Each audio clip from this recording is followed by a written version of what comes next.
I never thought that at 64 years old, with a successful career, a solid marriage of 40 years, and 3 grown children, I would become the villain of my own story. But here I am, sitting in this empty apartment in downtown Portland, watching the rain streak down the windows, wondering if redemption is still possible when you've burned every bridge that ever mattered. My name is Margaret, and I need to tell you what I did. Not because I'm proud, but because maybe, just maybe, someone out there will understand how a single moment of weakness can unravel an entire lifetime. If you're listening to this, please stay until the end. And if this story resonates with you, help me reach 5,000 subscribers by hitting that subscribe button right now. This community is growing, and your support means everything. Let me take you back to where it all began. It was a Tuesday morning in March when I first saw him. I had just been promoted to senior partner at Henderson & Associates, one of Seattle's most prestigious law firms. After decades of fighting my way through a male-dominated profession, I had finally made it. My husband, Richard, had thrown a small celebration at our home in Bellevue. Our children came, Michael, 38, with his wife and 2 kids, Jennifer, 35, pregnant with her 3rd, and David, 32, recently engaged. Everything was perfect. Everything was exactly as it should be. Richard kissed my forehead that night and said, "I'm so proud of you, Maggie. You've earned every bit of this." And I believed him. I believed in us. I believed in the life we had built together, brick by careful brick, through med school bills for the kids, through his own career setbacks, through my mother's long illness and death. We had survived it all. But survival, I would learn, is not the same as living. The firm assigned me a new associate the following week. His name was Daniel Torres, 39 years old, recently transferred from our Los Angeles office. He had dark eyes that seemed to see right through the armor I had spent 4 decades constructing. When he shook my hand in that first meeting, something shifted inside me. Something I hadn't felt in so long I had forgotten it even existed. If you're finding this story compelling, do me a favor and click that subscribe button.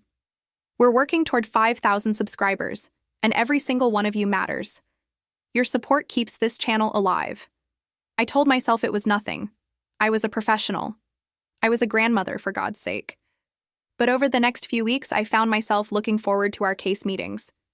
Daniel was brilliant, passionate about the law in a way I remembered being before the grind of partnership had worn down my edges. He would stay late, and so would I. We would order takeout and debate legal strategy until the cleaning crew arrived. "You're different from the other partners," he told me one night, around 10 p.m., as we sat in my office overlooking the city lights. "You still care. You still fight like it matters." "It does matter," I said, but my voice sounded uncertain even to my own ears. "Does it?" he asked, leaning forward. "Or are we just going through the motions, Margaret? When was the last time you did something that made you feel alive?" I should have ended it there. I should have set boundaries, maintained professional distance. Instead, I told him the truth. "I don't remember." The air between us changed. It became charged with something dangerous and intoxicating. I could feel my heart pounding in a way it hadn't in years. This wasn't about attraction, not really. It was about being seen. Being truly seen by someone who looked at me and didn't see a wife, a mother, a grandmother, a partner at a law firm. He just saw me. Margaret. The woman I had forgotten existed beneath all those other titles. We didn't kiss that night, but we might as well have. Things escalated slowly, like a fever you don't notice until you're already burning. Coffee meetings before work became longer. Lunch appointments extended into the afternoon. We started texting about non-work matters. He recommended books. I recommended music. We discovered we both loved hiking, something Richard had given up years ago because of his bad knees. One Saturday, I told Richard I was meeting a client. Instead, I met Daniel at Multnomah Falls. We hiked for hours, talking about everything and nothing, about his divorce 2 years prior, about my growing sense that I had sacrificed too much of myself for everyone else, about dreams deferred and time running out. At the top of the trail, we stood looking out at the Columbia River Gorge, and he took my hand.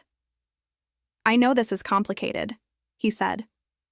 "I know you have a life, but Margaret, I can't stop thinking about you." I should have pulled away. Instead, I squeezed his hand back. I can't either, I whispered. That was the moment. That was when I made the choice that would destroy everything. Because I knew, standing there with his hand in mine and my wedding ring catching the sunlight, that I was about to cross a line I could never uncross. If this story is hitting home for you, please take a moment to subscribe. We're so close to 5,000 subscribers, and I need your support to keep sharing these real, raw stories. Just click that red subscribe button. The affair began in earnest after that. We were careful at first. Different hotels each time, always in nearby cities like Tacoma or Olympia, never Seattle. We would meet on days when Richard thought I was working late or attending conferences. The guilt was crushing, but so was the joy. For the first time in decades, I felt young, I felt desired. I felt like myself. Daniel would trace the lines of my face and say I was beautiful. When was the last time Richard had said that? When was the last time he had really looked at me? We had become roommates somewhere along the way, comfortable companions who shared bills and grandchildren but had forgotten how to share ourselves. Leave him, Daniel said one night, as we lay in a hotel room in Vancouver, Washington. I know it's complicated, but life is short, Margaret. You deserve to be happy. It's not that simple, I said, even though part of me wanted it to be. We have a family, a whole life together. A life where you're not truly living, he countered. I see how tired you are, how much you give to everyone else. When do you get to choose yourself? That question haunted me. When did I get to choose myself? I had spent 40 years being what everyone needed. The devoted wife who supported Richard through his career changes. The dedicated mother who attended every recital and game. The doting grandmother who babysat at a moment's notice. The tireless professional who mentored younger women in the firm. When, in all of that, had I been allowed to simply be Margaret, with her own wants and needs and desires? But then the cracks started showing. Richard began asking questions about my schedule. You're working a lot lately, he observed one evening. Even for you. Big case, I lied, and the ease with which the deception came terrified me. My daughter Jennifer stopped by the office unexpectedly one afternoon. Daniel and I were in my office, sitting closer than we should have been, laughing about something. The look she gave us made my blood run cold. Mom, can we talk? She asked, her voice tight. Privately? After Daniel left, she confronted me. What's going on with you and that associate? Nothing, I said too quickly. He's working on a case with me, that's all. Mom, I'm not stupid. I saw how you two were looking at each other. She placed a protective hand on her pregnant belly. Please tell me I'm wrong. Please tell me you're not doing what I think you're doing. The disappointment in her eyes broke something in me. This was my baby girl, the one who used to crawl into my lap when she had nightmares, the one who called me first when she found out she was pregnant each time, and I was lying to her face. Jennifer, it's complicated, I started, but she held up her hand. Don't. Just don't. Either you're having an affair or you're not. Which is it? Make sure you're subscribed to this channel because this story is about to take a turn you won't believe. We're working toward 5,000 subscribers, and your support means the world. Hit that subscribe button now. I couldn't answer her. My silence was confirmation enough. She left without another word, and I knew that she was going to tell her brothers, that the carefully constructed family I had helped build was about to come crashing down. That night, Richard made dinner, humming off key like he always did. We ate in companionable silence, and I watched him across the table. This man I had married when I was 24, and he was 26. He had more gray hair now, and his face was lined with age, but he was still fundamentally the same person who had proposed to me at Cannon Beach, who had held my hand through 3 difficult labors, who had been my partner through 4 decades of life. What was I doing? But then my phone buzzed. A text from Daniel. Missing you. When can I see you again? And just like that, the guilt was replaced by that intoxicating feeling of being wanted, being desired, being chosen. I was addicted to it, addicted to feeling alive again. And like any addiction, it was destroying me. The confrontation came 3 weeks later. Michael, my oldest, called a family meeting. All 3 of my children came to the house in Bellevue. Richard looked confused. What's this about? He asked me. I couldn't answer. My throat had closed up entirely. Michael stood in our living room, the same room where we had celebrated Christmases and birthdays and anniversaries, and said, "Dad, we need to talk to you about Mom." The next hour was the worst of my life. I watched as my children told their father what I hadn't had the courage to confess. I watched his face transform from confusion to disbelief to a pain so profound it made me physically ill. I watched 40 years of trust shatter in real time. "Is it true?" he asked me, his voice barely a whisper. "Margaret, is it true?" I could have denied it. Part of me wanted to, but I was tired of lying. "Yes," I said. "I'm so sorry, Richard. I'm so sorry." He stood up slowly, like a man who had aged 30 years in 30 minutes. "How long?" 3 months. "Do you love him?"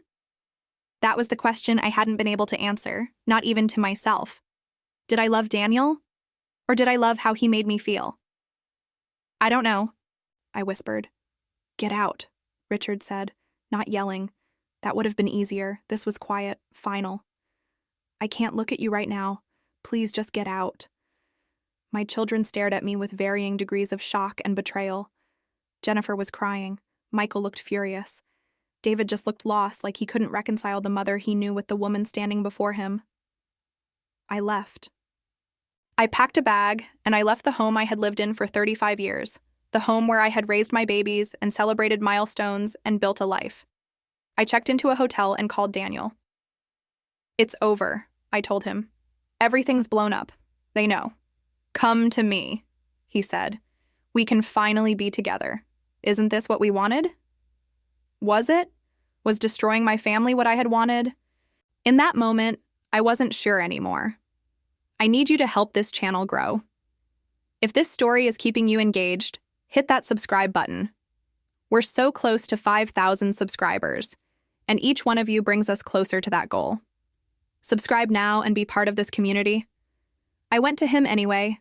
We got an apartment together in Portland, about 3 hours from Seattle, far enough to feel like escape, close enough that I could still theoretically see my grandchildren, though none of my children were taking my calls. I tried to build a new life. Daniel was attentive, loving, everything I thought I wanted. But the guilt was omnipresent. It colored everything. I would wake up in the middle of the night, reaching for Richard, forgetting for a moment that he wasn't there. I would see posts on social media of my grandchildren and realize I was missing their lives. Jennifer had her baby, a boy they named Christopher, and I found out through Facebook. I wasn't invited to meet him. The firm was understanding, but I could feel the judgment from my colleagues. I had become that cliché, the older woman having an affair with a younger colleague. The whispers followed me through the halls. My reputation, built over decades of hard work, was tarnished. Some clients specifically requested other partners. The respect I had earned was evaporating. And Daniel, sweet Daniel, started to change. Or maybe I started to see him clearly for the first time. He grew frustrated with my sadness, my guilt, my inability to fully commit to our new life. "You're still in love with him," he accused one night after I had spent an hour crying over photos of my family. "I destroyed my family for you," I shot back. "I gave up everything." "I never asked you to," he said coldly. "You made that choice." He was right. I had made that choice, and I was living with the consequences. 6 months into our new life together, Daniel came home with news. "I've been offered a position in San Francisco, head of litigation. It's an incredible opportunity." "What about us?" I asked. He hesitated. That hesitation told me everything I needed to know. "Margaret, I love you. But this has been harder than I expected. The guilt, the drama with your family, the impact on your career. I didn't sign up for all of this. You said you loved me. You said I deserved to be happy. You do deserve to be happy. But I don't know if I can be the one to make you happy. Not when you're still so clearly mourning your old life." He left for San Francisco 2 weeks later, alone. And I was left in a city where I knew no one, having destroyed my marriage, my relationship with my children, my reputation, all for a man who decided I was too complicated, too much work, too damaged. Your subscription really matters. If you're still listening, please click that subscribe button. We're building toward 5,000 subscribers, and I can't do it without you. Let's reach this goal together. That was 8 months ago. I've tried to rebuild. I've been in therapy 3 times a week, trying to understand how I made the choices I made. My therapist says I was experiencing a kind of late-life crisis, a desperate attempt to reclaim parts of myself I felt I had lost. That I wasn't really in love with Daniel, but with the version of myself I became when I was with him. The Margaret who was spontaneous and passionate and free. But understanding why I did it doesn't fix what I broke. Richard filed for divorce. The papers came last month. 40 years, reduced to legal documents and asset divisions. He was fair, more fair than I deserved. He kept the house in Bellevue. I kept my partnership in the firm, though I've been considering stepping down. The place that used to feel like my greatest achievement now feels like a monument to my failures. My children are slowly, cautiously, letting me back into their lives. Jennifer allowed me to meet Christopher last week. I held my grandson for the first time, and he looked up at me with these innocent eyes, and I thought about the example I had set for him, for all my grandchildren. What would they learn from my story? That commitments mean nothing? That when things get hard or boring, you just burn it all down and start over? Michael sat down with me over coffee and said, "Mom, I'm trying to understand. I really am. But you didn't just hurt Dad. You hurt all of us. You taught us that marriage was sacred, that family came first, that integrity mattered. And then you threw it all away." "I know," I said, because what else could I say? He was right. "Why?" he asked. "Just help me understand why." I tried to explain the loneliness, the feeling of being invisible, the desperate need to feel alive before it was too late. But even as I said the words, they sounded hollow, selfish, because they were. "We all feel lonely sometimes, Mom," Michael said quietly. "We all wonder if we've made the right choices. But we don't blow up our families over it. We talk to each other. We work on our relationships. We don't just run away to something shiny and new." He left that meeting early. I don't blame him. David has been the most forgiving, which surprises me. He came to visit me in Portland last month. We walked through Forest Park, and he said, "Mom, I don't condone what you did, but I also don't think you're a monster. I think you're human. And humans make terrible mistakes sometimes." "How is your father?" I asked, hurt, betrayed, angry, but also, and this might be hard to hear, he seems lighter somehow. Like maybe the marriage hadn't been working for him either, but he was too loyal to ever admit it. That thought haunts me.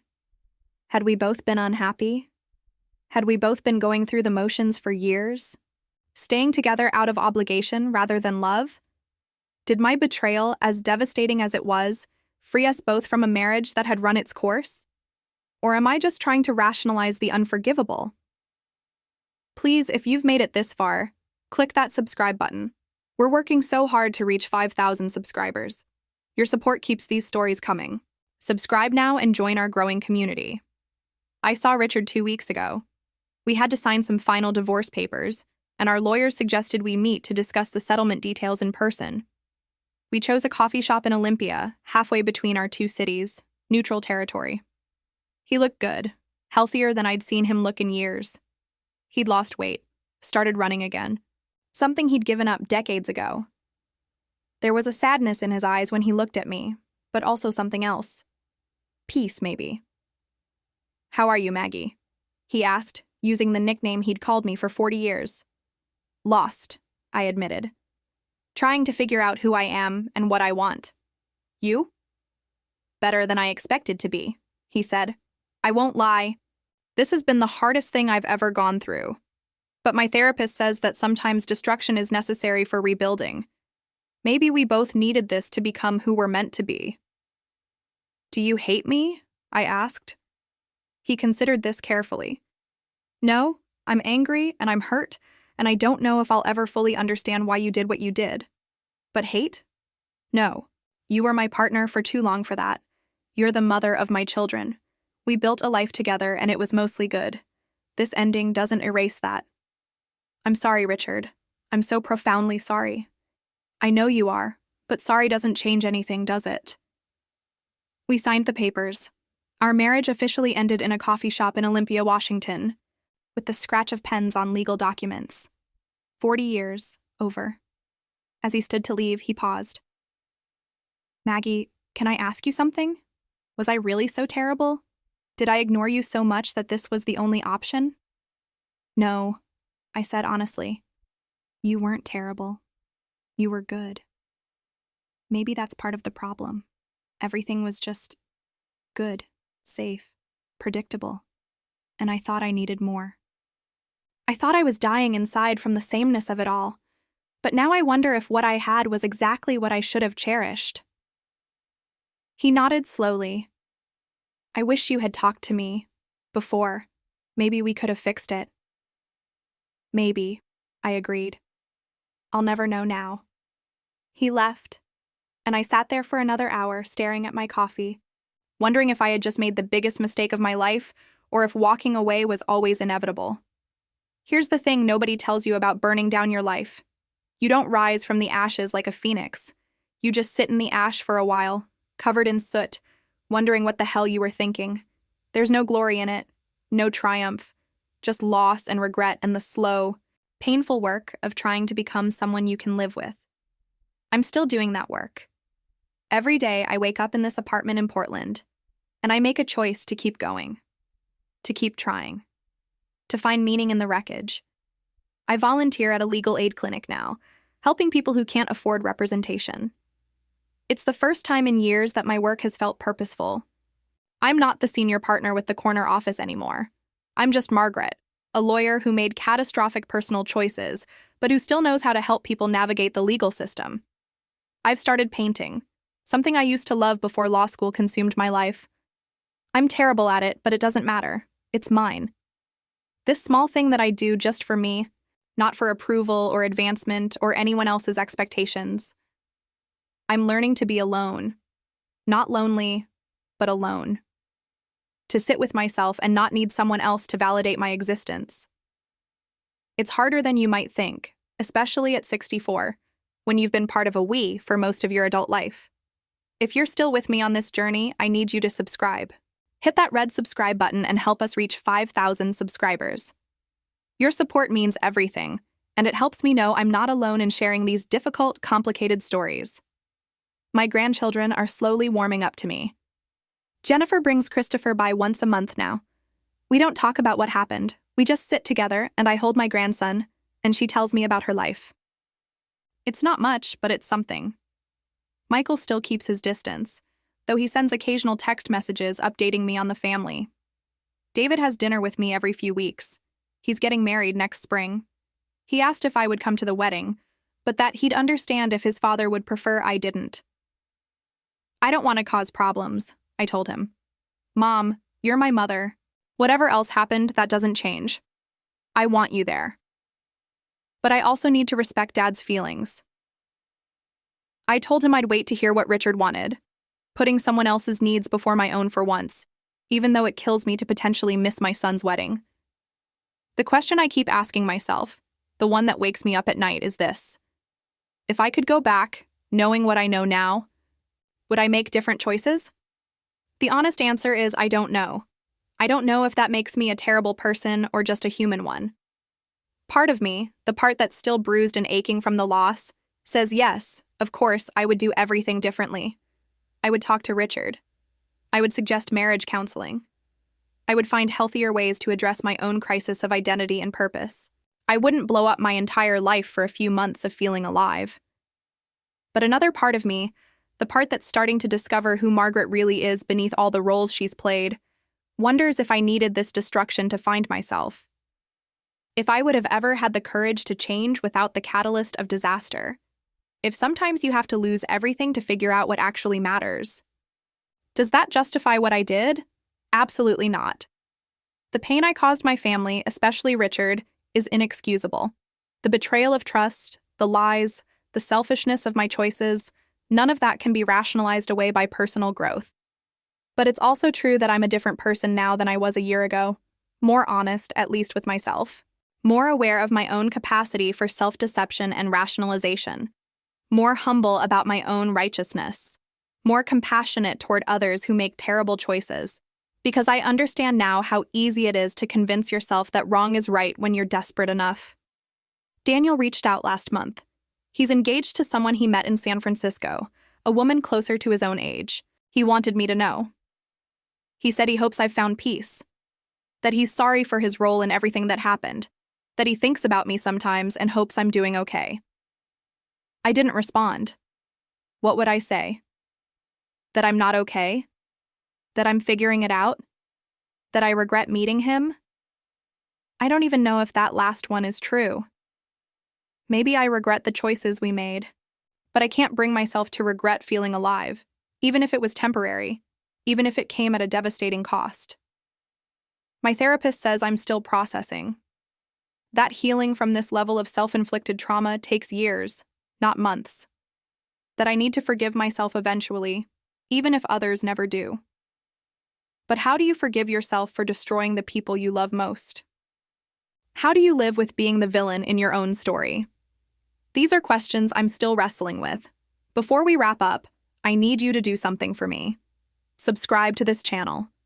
We're so close to 5,000 subscribers, and your support makes these honest conversations possible. Click that subscribe button right now.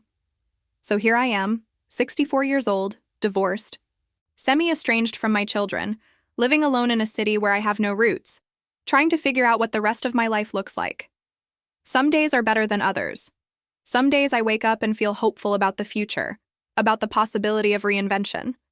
Other days I wake up and the weight of what I've lost is crushing. I don't have a neat ending for you. I don't have wisdom or redemption or a lesson neatly wrapped up with a bow. I just have my story, messy and complicated and painful as it is. I made choices that destroyed my family.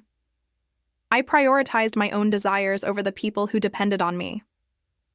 I was selfish and reckless and cruel, even if I didn't mean to be.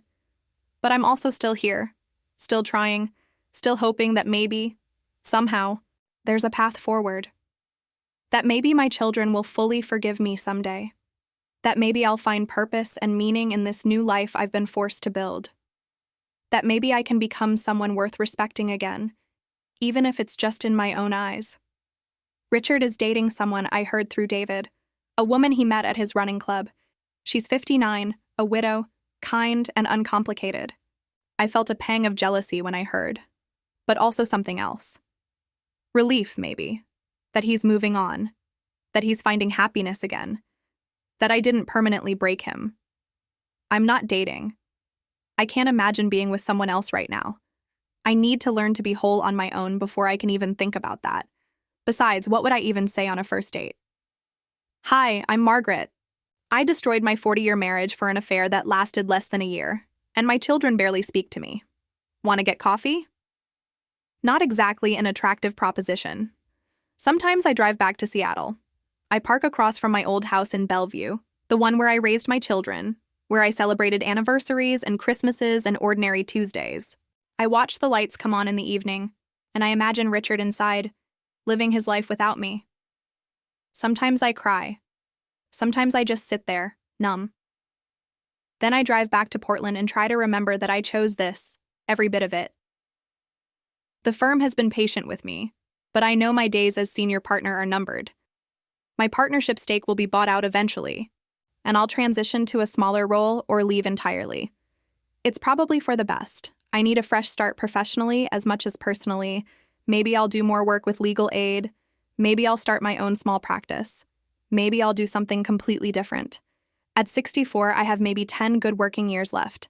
I want to spend them doing something that matters. My daughter Jennifer asked me recently, "Mom, do you regret it?" We were sitting in a park watching Christopher play. Not the affair itself, but everything after. Losing what you had. Was it worth it? I thought about her question carefully. No, I finally said. It wasn't worth it. Not even close. What I had, imperfect as it was precious. And I threw it away because I was too proud and too scared to admit I needed help. That I was struggling. That I didn't know how to fix what felt broken inside me. "Why didn't you just talk to us?" she asked, and there were tears in her eyes. "We would have listened, Mom. We would have helped." I know that now, I said. But at the time, I couldn't admit I wasn't okay. I was the strong one, the one everyone relied on. How could I tell you all that I was falling apart? You're still human, Mom. Even strong people need help sometimes. She's right, of course, but I had to lose everything to learn that lesson. So now I'm here, putting this story out into the world, hoping that maybe it will resonate with someone. Maybe there's someone out there who's feeling what I felt a year ago, who's standing on the edge of a terrible decision, telling themselves it's justified, that they deserve to be happy, that the cost will be worth it. If that's you, please, I'm begging you, pause. Talk to someone. Get help. Don't do what I did. Or maybe there's someone out there who's made the same mistakes I have, who's living with the same regret and shame and loss. If that's you, I want you to know you're not alone. We're not monsters, even though we did monstrous things. We're just broken people who made broken choices. And maybe, with enough time and effort and grace, we can piece together something resembling a life worth living. I don't know how my story ends. Maybe I'll rebuild relationships with my children and eventually be welcomed back into the family, if only on the margins. Maybe Richard and I will find a way to be friends someday, united by our shared history, even if we can't be partners anymore. Maybe I'll find meaning and purpose in this new life, discover parts of myself I never knew existed. Maybe I'll meet someone new eventually, someone who knows my whole story and loves me anyway. Or maybe I'll spend the rest of my life paying for these choices, marked forever as the woman who threw it all away, the grandmother who wasn't invited to family dinners, the ex-wife who became a cautionary tale. I honestly don't know which version of the future awaits me. All I know is that I'm here, I'm breathing, I'm trying. Some days that feels like enough. Other days it feels like nothing at all. So I'm asking you now, truly asking, what would you do in my place? If you had destroyed everything for something that turned out to be an illusion, how would you rebuild? How would you find forgiveness, from others and from yourself? How would you move forward when every step reminds you of what you've lost? Leave your thoughts in the comments. Tell me what you think. Am I beyond redemption? Is there a path forward? And please, if this story moved you in any way, if it made you think or feel or question, hit that subscribe button one more time. We're so close to 5,000 subscribers. Your support means I'm not alone in this, that these stories, as painful as they are, matter to someone. Thank you for listening. Thank you for not judging too harshly. Or if you are judging, thank you for doing it anyway. I deserve it, but I also deserve the chance to keep trying to be better. This is Margaret, signing off from Portland, still figuring it all out, one day at a time.